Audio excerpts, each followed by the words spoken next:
ये टॉपिक है the molar concept for ionic species या आयनिक सब्सटेंसेस। अब आयनिक जो सब्सटेंसेस हैं उसमें क्या आता है कि आयनिक कंपाउंड्स या आयंस। अब जो आयनिक कंपाउंड्स हैं उसमें क्या होता है, आयनिक कंपाउंड्स और दोज कंपाउंड विच है आयनिक बॉन्ड। अब जो आयनिक बॉन्ड है वो क्या है कि दो अपोजिट आयन जो हैं वो आपस में एक फोर्स ऑफ अट्रैक्शन से जुड़े होते हैं जो कि बहुत स्ट्रांग होती है और जिसे आयनिक बॉन्ड कहते हैं। मिसाल के तौर पर sodium plus and Cl negative, ये दो आयन्स हैं जो आपस में एक फोर्स के जरिए आपस में जुड़े हैं जिसे हम आयनिक बॉन्ड कहते हैं। और ये बहुत स्ट्रांग होता है और ये एक टिपिकल जो है वो एग्जांपल है आयनिक कंपाउंड की, सोडियम क्लोराइड। अब आगे चलते हैं कि आयनिक कंपाउंड का स्ट्रक्चर कैसा होता है। आयनिक कंपाउंड जो हैं उनका कोई मॉलिक्यूल या मॉलिक्यूलर फॉर्मूला नहीं होता, यानी कि अगर आप सोडियम क्लोराइड की ही एग्जांपल ले लें तो आपको बताया गया था पहले भी कि एक सोडियम जो है वो केटाइन के इर्द गिर्द आपको 6 क्लोराइड आयंस मिलेंगे और हर क्लोराइड आयन के गिर्द आपको 6 सोडियम आयन मिलेंगे। यानी कि एक जॉइंट स्ट्रक्चर जो है आप कहीं भी देखेंगे तो आपके पास एक सोडियम के गिर्द 6 क्लोराइड और एक क्लोराइड के गिर्द 6 सोडियम आपको मिलेंगे। तो रेशो क्या बन गई, 6:6। अगर आप इसको सिंप्लीफाई करेंगे तो रेशो आ गई 1:1। ये आपके पास एक सिंप्लीफाइड रेशो आ गई जिसे हम क्या कहते थे, एम्पिरिकल फार्मूला। और अगर आयनिक कंपाउंड की बात हो रही हो तो यहां आएगा फॉर्मूला यूनिट। ये इसका फॉर्मूला यूनिट है, बल्कि ये इसकी फॉर्मूला यूनिट की रेशो है। फॉर्मूला यूनिट इसका है NaCl, जो कि हम आमतौर पर कहते हैं कि नमक का फॉर्मूला NaCl है, वो उसका फॉर्मूला यूनिट है या इंपीरिकल फॉर्मूला है। अब जो इंपीरिकल फॉर्मूला या फॉर्मूला यूनिट जो है उसकी अफादत ये है कि हम इंपीरिकल फॉर्मूला से या फॉर्मूला यूनिट से फॉर्मूला मास या मोलर मास जो है वो फाइंड कर लेते हैं। अब ये कैसे करते हैं, अगर आपके पास सोडियम क्लोराइड है, क्योंकि सोडियम क्लोराइड जो है वो एक बेस्ट एग्जांपल है आयनिक कंपाउंड की। तो सोडियम और क्लोराइड ये दो एटम्स हैं और दोनों के एटॉमिक मासेस क्या क्या हैं, 23 म्यू एंड 35.5 म्यू। और इनका फॉर्मूला मास क्या बन गया, जब इनको आपने सम किया तो 58.5 म्यू। ये इसका फॉर्मूला मास या मोलर मास आपके पास आ गया। तो यहां तक बात हो गई कि फॉर्मूला मास जो है फॉर्मूला यूनिट से कैसे बना। अब बात करते हैं मोल की। मोल आयनिक सब्सटेंसेस के केसेस में कैसे होंगे कि आपके पास अगर 1 मोल है सोडियम क्लोराइड का, आप जो है एग्जांपल देखते हैं, हम इससे ज़्यादा अच्छी बात जो है वो समझ आएगी आप। 1 मोल ऑफ सोडियम क्लोराइड, इसका मतलब क्या है कि आपके पास 1 मोल है सोडियम प्लस Cl नेगेटिव। ये मैंने हल्का सा उसको जो है वो हाईलाइट किया है कि किस पे कौन सा चार्ज है। ये दो चार्जेस आपस में एक फोर्स ऑफ अट्रैक्शन या आयनिक बॉन्ड से जुड़े हैं। ये मैंने हल्का सा उसको जो है वाज़ेह कर दिया कि ये पॉजिटिव और नेगेटिव चार्जेस हैं। अगर ये आपको लगे पता कि 1 मोल जो है मैं इनको ऐसे भी लिख सकता हूं,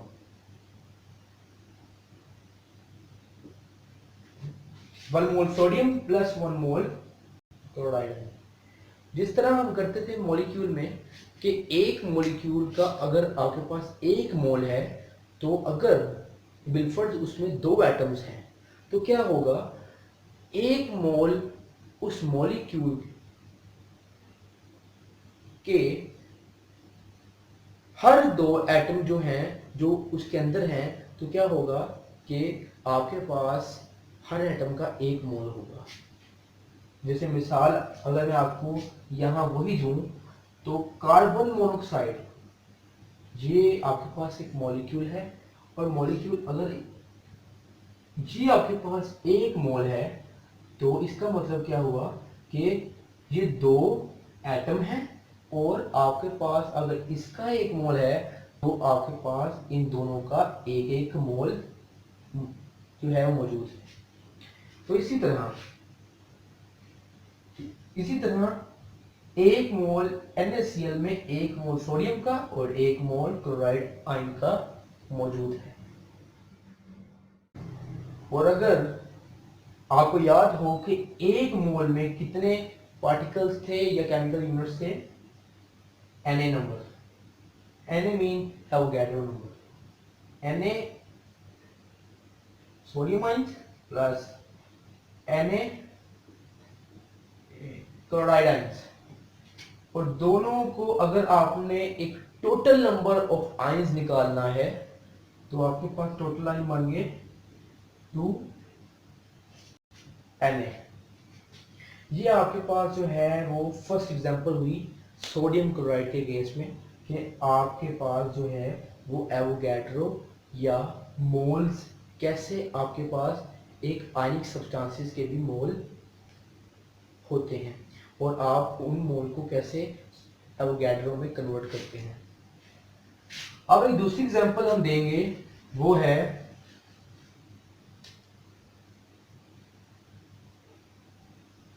बेरियम क्लोराइड की। अब तो डिफरेंस यहाँ आ रहा है, यहाँ क्लोराइड 2 है। अगर आप इसका 1 मोल ले रहे हैं 1 मोल, तो इसका मतलब ये है कि आप 1 मोल ले रहे हैं Ba+ और इसके साथ हैं 2 क्लोराइड आइंस। ये दोनों मैंने जो है हल्का सा उसको वाजे करने के लिए लिख दिया, इस साथ के 2 क्लोराइड आइंस हैं। तो या आप इसको ऐसे लिख लें, एक ये 2 क्लोराइड आइंस हो गए। तो अगर आप इनको जो है वो सेपरेट कर लें तो वो भी कर सकते हैं आप। तो 1 mole of barium plus 1 mole of chloride plus 1 mole of chloride ions, ये 2 हो गए। तो आपने इनको इकट्ठे लिख दिया, 2 मोल या 2 मोल्स ऑफ क्लोराइड आयन और 1 मोल ऑफ बेरियम।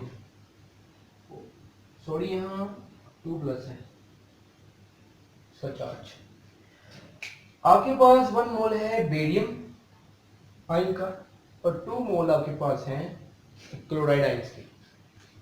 और अगर आपको पता है कि 1 मोल इज इक्वल टू या 1 मोल कंटेन्स 1 एवोगैड्रो नंबर वैल्यू, और यहां क्या है, यहां 2 है।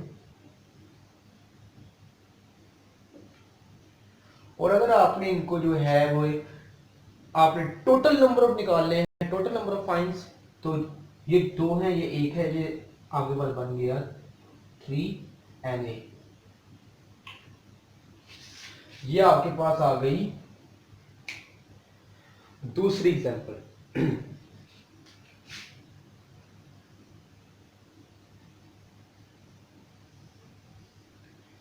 ये आपके पास दूसरी एग्जांपल आ गई।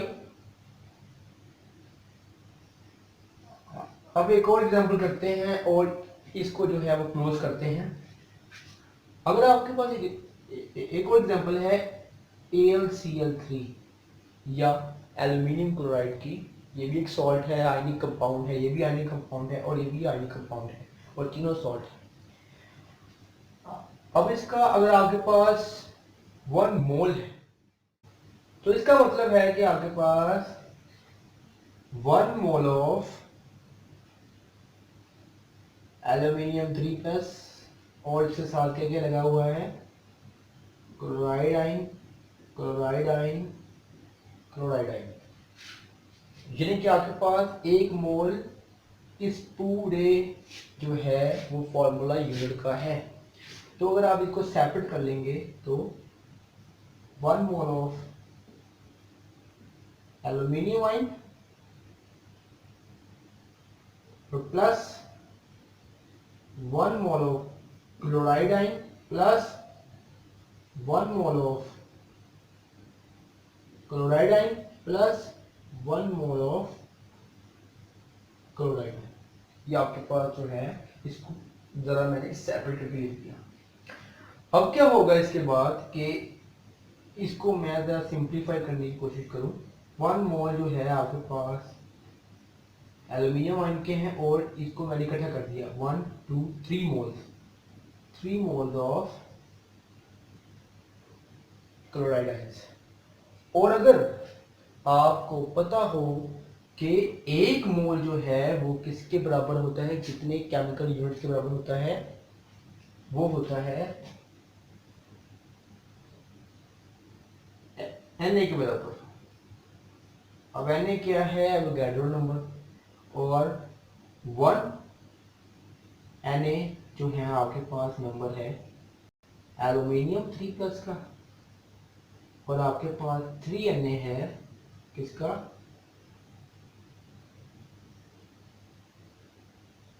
क्लोराइड आयंस का।